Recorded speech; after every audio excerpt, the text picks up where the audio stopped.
नमस्कार मित्रांनो, स्वागत आहे तुमचं आपल्या यूट्यूब चॅनलवरती। आज आपण पाहणार आहोत 10वी नंतर कोणत्या प्रकारच्या संधी असतात आणि तुम्ही कोणत्या प्रकारचे अटेंड करू शकता। अशा प्रकारे त्याचा विचार करणे फार गरजेचे आहे। तुम्ही त्या क्षेत्रामध्ये चांगली कामगिरी करू शकता। मित्रांनो, आताच 10वीचे रिझल्ट लागले आहेत आणि तुम्ही चांगल्या गुणांनी उत्तीर्ण झाला आहात, तर मित्रांनो सर्वांचे अभिनंदन।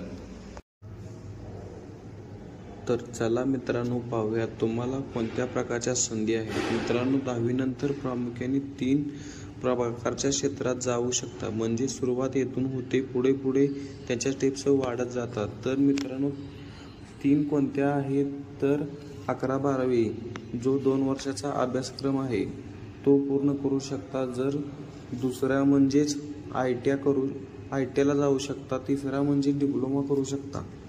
तर आपण आता एक एक करून म्हणजेच या तिन्ही कोर्सेसची माहिती पाहूयात। तर अगोदर सुरुवात करूया 11वी-12वीच्या कोर्सेस हा 2 वर्षाचा असतो त्याविषयीची माहिती। मित्रांनो, जर तुम्ही 11वीला ॲडमिशन घ्यायचा विचार केला असेल तर तिथे तुम्हाला प्रामुख्याने 3 ब्रँचेस दिसतील, म्हणजेच 3 शाखा दिसतील। तुम्ही आवडत्या ब्रँचेसला ॲडमिशन घेऊ शकता।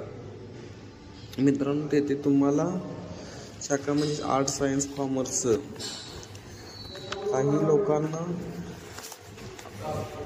वाटते की कॉमर्स खूप सोपे आहे, त्यानंतर काही लोकांना वाटते की सायन्स खूप सोपे आहे, तर आर्टही फारच सोपे आहे, त्यामुळे कोणी ॲडमिशन घेत नाही असं तुमच्या मनात गैरसमज ठेवू नका। प्रत्येक क्षेत्रात तुम्ही बेस्ट असाल तर तुम्हाला तिथे संधी आहे। त्यामुळे तुम्ही असे बोलू शकत नाही की सायन्स हा एकदम टॉपचा आहे, त्यानंतर कॉमर्स आणि त्यानंतर आर्ट असे काही भेदभाव केला जात नाही। तर मित्रांनो, तुम्ही आता आर्ट केले म्हणजे आता तुम्ही 3 शाखा पाहिल्या, आर्ट, सायन्स, कॉमर्स। जर तुम्ही आर्ट विषयाला प्रवेश घेतला तर तुम्ही त्यामध्ये पुढे BA करू शकता, म्हणजेच बॅचलर ऑफ आर्ट। त्यानंतर पुढे MA म्हणजेच मास्टर ऑफ आर्ट।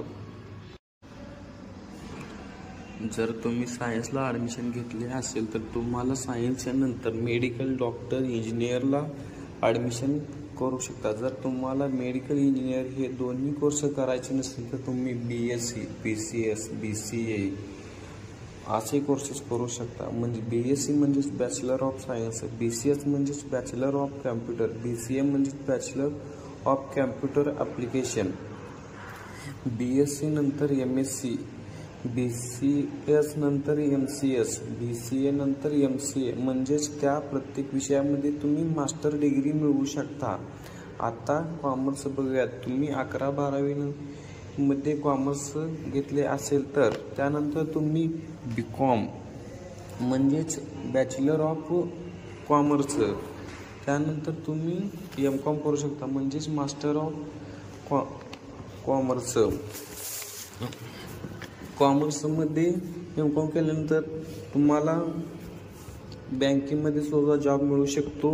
अशा प्रकारे कॉमर्समध्ये संधी असतात।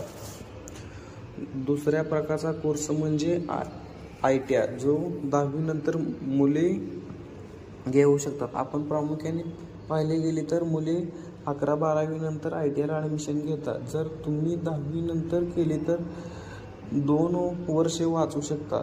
तर ITI म्हणजे सुद्धा वेगवेगळे कोर्सेस आहेत। डिझेल मेकॅनिक किंवा वायरमॅन या प्रकारचे कोर्सेस तुम्हाला ITI मध्ये मिळू शकतात।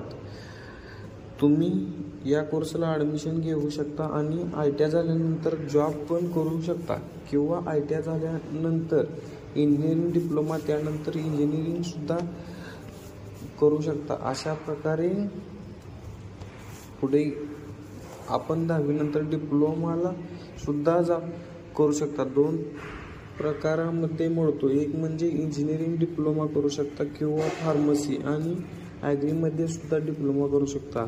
तर आपण माहिती घेऊया मेडिकल डिप्लोमाची, त्यालाच फार्मसी असे म्हणतात। तुम्ही 3 वर्षाचा डिप्लोमा केल्यानंतर जर तुम्हाला डिग्री घ्यायची असेल तर B फार्मसी म्हणजेच बॅचलर ऑफ फार्मसी हा 4 वर्षाचा कोर्स असतो.